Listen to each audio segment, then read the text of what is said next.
You are about to listen to an episode of the SMA My Way podcast. Accessibility is important to us, so if you would like to listen along with subtitles, you can follow the link on our YouTube version in the episode description. There you will also find the link to the transcript of the episode.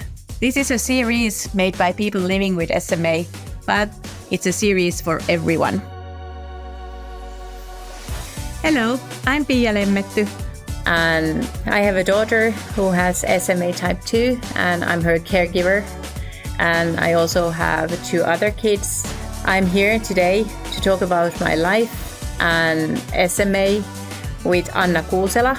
I've known Anna for many years, and when I was asked who I want to do this episode with, I didn't have to hesitate because I knew that Anna would be the right person to do this with. So maybe Anna, you would like to tell a little bit more about yourself. Thank you, Pia, and thank you for the kind words. It is truly an honor to be here with you today. So like Pia, I'm native of Finland. I've done my career in management consulting and since moved on to leadership coaching. And while I don't have any experience with people with SMA, I do work with leaders who have varying degrees of challenges in their lives. So while I often work in a business context, we cannot ignore the other pressures and challenges that my clients face. And I've had the pleasure of working with Pia through speaking and through coaching and different engagements. And throughout the years, we have learned a lot about each other. I'd say I've learned a new level of appreciation for women, mothers and leaders who have these kind of challenges. So for me also, this has been such an insightful journey. And therefore, I am really excited to be in this conversation with you today, Pia. Yes, I'm very happy to be here with you. And it's great that we made it finally happen because, like you said, I feel that like every time I've spoken with you, even we had just a short conversation on the phone, I felt really sort of like I have more energy and you always give me new aspects and new ways to think about some things. So it's really, really, really good that we are here now together. So maybe we should start to talk about SMA. And why are we doing this podcast? Yeah. I've been with SMA My Way project from the very beginning of this. The reason for me to do is sincerely to help others. I already have gone a long way and learned a lot in these past 15 years. So it would really make me happy if I could help some others, if I could share my thoughts and things that I've learned and also the good feelings to somebody else. Yeah. SMA is a rare disease, but it still touches so many people in this world. So I think that it's important that we raise awareness and that we also show success stories and we can talk about SMA and the challenges, but also the good things that it can bring to life and communities. So I think that it would be really important that all people would be seen as they are, not as they were disabled or sick. I mean, after all, we all have different features. We have hundreds of different features, and all of those features make us unique, but they don't define who we are or what we are capable of doing, feeling, or even achieving. So I think that one of my dreams would be that all people, not just the ones who live with SMA, but genuinely all people, would be faced as individuals by their strengths and capabilities. And yeah, I have many roles in my life. I'm a mother, I'm a caregiver, I'm a professional. I'm also a student these days. I'm a daughter, I'm a wife, a friend, a dog owner. So the list is really endless of the roles that I have. And in my everyday role, I change from one role to another very quickly. And that can happen like several times in the day. In a way, it's a challenge, but also I think it's quite unique. And I feel that I'm quite privileged that I can have so many roles and I can do so many things in just one day. But then also this is something that I would really like to talk about with you, Anna, is that quite often I don't know when I have done enough. I don't really know how to say to myself that, okay, Pia, you have done enough and this is good enough. And that can be quite stressful. And I know that some people tell to me that I can be too hard on myself. And I know you have said that to me too, Anna, several times, but that's a bit of a, how should I say, struggle in my everyday life. And I'm quite sure that like many people like me can relate to this, because we need to be like doing so many things at the same time or in just one day. So I don't know, how do you see that, or like what would be your intake on this? Well, first of all, I want to acknowledge you for being so honest Thank that you. you feel often that you're not doing enough. And I see that as quite a common phenomena amongst my clients, and it's also a wider trend where we feel like we've never done enough. And maybe partly that is because of the structure of today's society, where there's always more we could be doing. So it's almost like a new kind of feeling that we need to learn to live with. Yeah. How does that land with you? Well, I think that it's really helpful to hear that like it's not me, and that it's really common, and it does make sense. I mean, the only thing I have to do is when I'm trying to relax and go to bed, and I take my phone and I go to social media, and then I see people doing all kind of things, and it makes me to think that, oh my god, well, I didn't do my exercise today, and this person went to yoga today, and then she baked to her kids, or like she participated this new course. So there is always like new activities and new opportunities arising, and it is a kind of difficult to admit to myself that I don't have to do all that it's enough that already that what I'm doing. And many people say to me that, how can you do so much? That like, where do you get all the energy and where do you get all that time? And even though I've been told this, I still feel that quite often that I'm not doing enough. And you know, there's this saying that goes, comparison is the thief of joy. Wow, yeah. I haven't heard that before, but it's but yeah, it really makes sense, and it's worth thinking a bit more. Yeah, especially when we compare our everyday lives to the highlights of others in social media. There is this, and I know this from my own experience as well, this feeling of, oh, I didn't get that done today, or, oh, wow, how is this person doing so many things? And like you said before, yourself, is that you also know that you do a lot, like you achieve many things in your daily life. So there's also a question of discernment. Where do you place your energy? And this we have discussed before, where it really comes down to choice. We have this choice to be made many times a day, where we can choose if we focus on, oh, I didn't do that. Oh, that wasn't done well today. Or do we choose to focus on, okay, I've done this today. And by the way, this is very common for high performance people, where they are always looking at what could be better and rarely give themselves time to acknowledge what's going really well, because they are afraid that their level of performance might suffer if they recognize the good that they are achieving. And actually, evidence says that it's exactly the opposite. When we acknowledge what's going well, we are actually reinforcing that pathway, that pattern, and building a stronger performance level through that recognition of the good. Well, that truly makes sense now that you said it.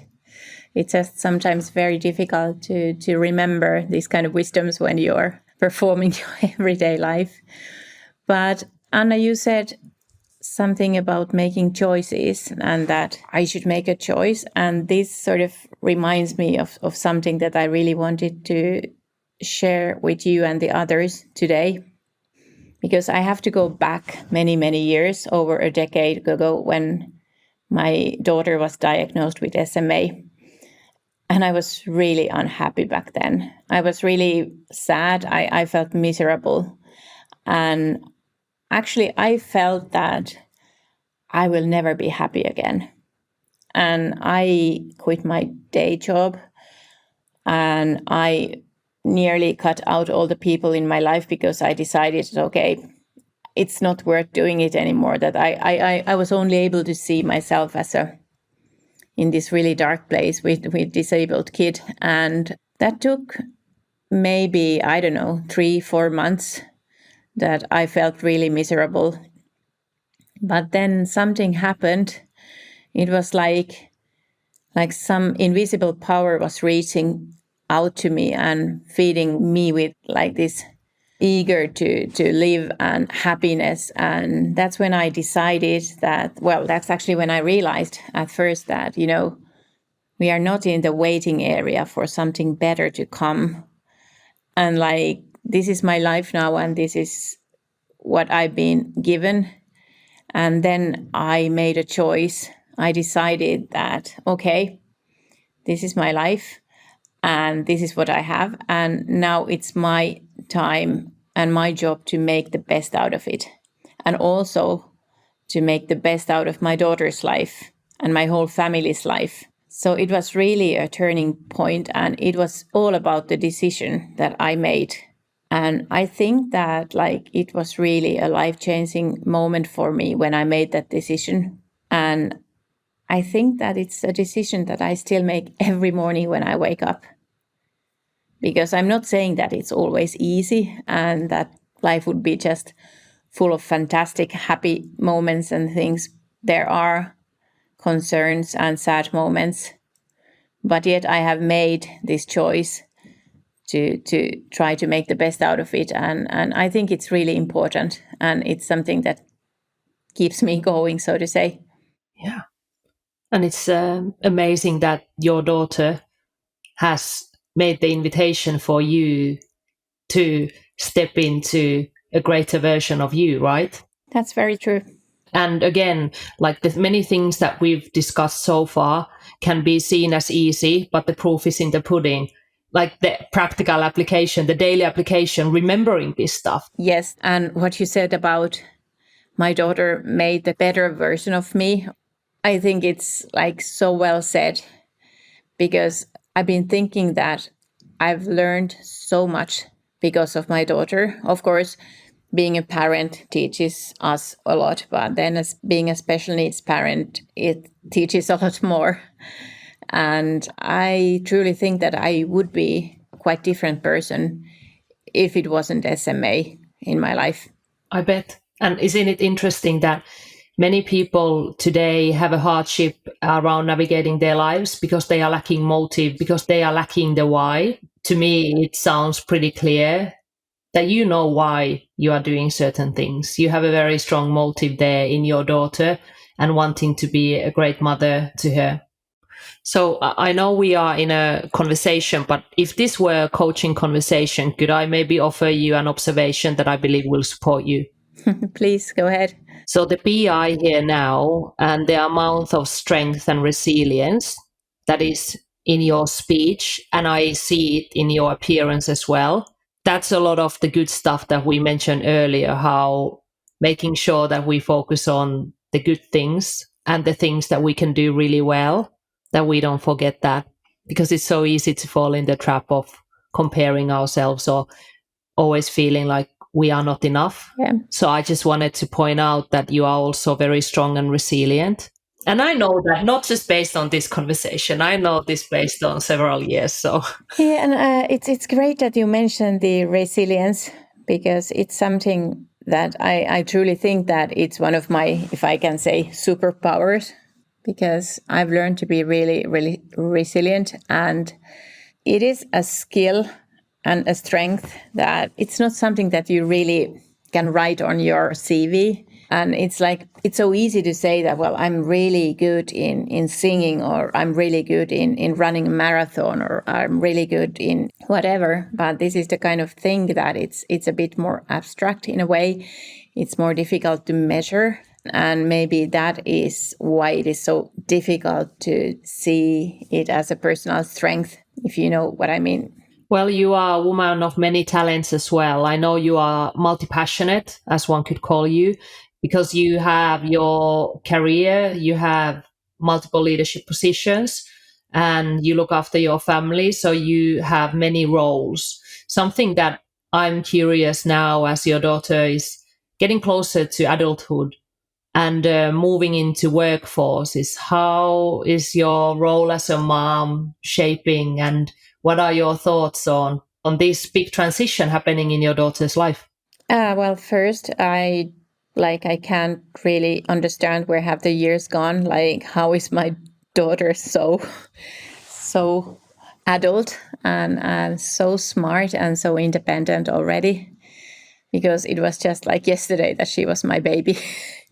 But I think this is something that all parents are struggling with, that like the years just go by so quickly. But for me, I have to say that since I'm also her caregiver, so there are two roles that I have towards my daughter. And the other one is caregiver and the other is a mother. And sometimes it's a bit of a struggle to keep these two separate, that I have to do some stuff as a caregiver, but yet I think that my biggest role is to be her mother. And since she's growing up and becoming more independent, of course, she needs more and more help from the others too, because mom cannot always be there for her. And like, I can't be solving all her problems and helping her with all the stairs and even the physical challenges that she's facing. So I learned that long time ago. I realized that I can't be there for her forever. So I try not to do things for her any more than it's absolutely necessary. That, I don't give her ready answers, but I try to make her to think and to solve these problems on her own. And I have sort of like increased her responsibilities a little by little. For instance, she's using taxis and she has personal assistants and all kind of help that she's getting from others.